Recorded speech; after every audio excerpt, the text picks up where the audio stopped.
গোটা অক্টোবর মাস করার পরেও বৃহস্পতিবার ১৯ নভেম্বর পর্যন্ত মেলেনি মাসের বেতন। শেষ পর্যন্ত সেই বেতনের দাবিতে বুধবার সকালে আসানসোলের সেন্ট্রাল রোড বা বিবেকানন্দ সরণি জুবিলি মোড় সংলগ্ন পিএইচই অফিসে রাজ্যের জনস্বাস্থ্য কারিগরি দপ্তর বা পিএইচির ঠিকা কর্মচারীরা অবস্থান বিক্ষোভ করেন। All Bengal PHE contractor employees union এদিন এই অবস্থান বিক্ষোভের ডাক দিয়েছিল।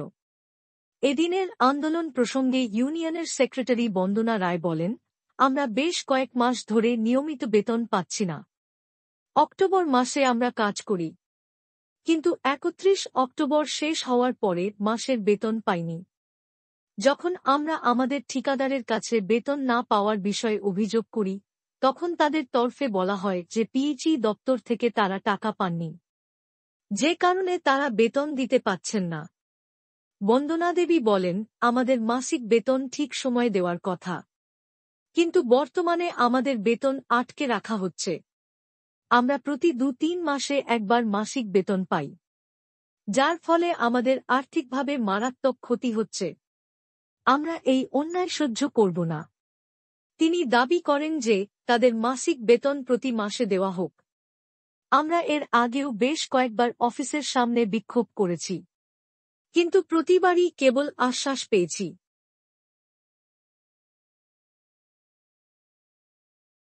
পিএইচই দপ্তরের আমরা ঠিকা কর্মচারী, ঠিকাদারের আন্ডারে কাজ করি। সেই পরিষেবা আমরাই দিই সমস্ত জায়গায়, এখান থেকে কাঁকসা পর্যন্ত গোটা পশ্চিম বর্ধমান জেলা। এইটা একটা অফিস আর একটা ইসমাইলে আছে। তো সেখান থেকে আমাদের হঠাৎ করে ৩০ অক্টোবর বলা হয় যে অক্টোবরের মাসের পেমেন্ট আমরা দিতে পারবো না, এজেন্সিরা জানিয়ে দেয়।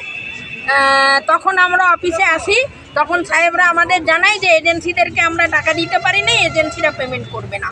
তো আমরা আজকে এসেছি যে আমরা মানুষকে পরিষেবা দিয়েছি, তার বিনিময়ে আমরা পয়সা পাবো। আমাদের পরিবার পরিজন আছে, কেন আমাদেরকে টাকা বেতন দেওয়া হলো না? তাই আমরা অবস্থান করছি এখানে। এখন উনি আমাদের ডেকেছিলেন যে আমরা এই মাসের অক্টোবরের পেমেন্টটা আমরা দিয়ে দেবো, কিন্তু নভেম্বরেরটা বলতে পারবো না। আমরা এখানে অবস্থান করছি যে অক্টোবর নয়, নভেম্বর নয়, ডিসেম্বর নয়, প্রতি মাসের পেমেন্ট, প্রতি মাসের ১ থেকে ৫-এর মধ্যে আমরা পেমেন্ট চাই, নালে আমরা অবস্থান তুলব না। এই অক্টোবরেরটা ১৯ তারিখের পরে উনি দিয়ে দেবেন, তাহলে নভেম্বরেরটা উনি বলছেন কোনো নিশ্চয়তা নেই। এইভাবে পেমেন্ট নিয়ে বাঁচা যায় না। তাই আমরা অবস্থান করছি যতক্ষণ না উনি একদম আমাদের শিওর করবেন যে আপনাদের পেমেন্ট কোনোদিন বন্ধ হবে না, তবে আমরা উঠবো এখান থেকে, তাহলে আমরা বসে থাকবো। আমাদের অক্টোবরেরই পেমেন্ট বন্ধ হয়েছে, মাস নয়, মাস ১ মাস ২ মাস আমরা বাঁচতে পারবো? আমরা তো এখনই মরে যাচ্ছি। আমাদের ১ থেকে ৫-এর মধ্যে পেমেন্ট হয়, পরিষেবা দিয়েছি, টাকা বুঝে নেব। কতজন শ্রমিক আপনাদের? আমরা প্রায় দুটো এই কাঁকসা পর্যন্ত প্রায় ১১00 শ্রমিক আছে। এর আগেও তো আপনারা বিক্ষোভ করেছেন? হ্যাঁ, আমরা তো এটাই বিক্ষোভ, আমাদের অফিসই এটা। কোনো না, এর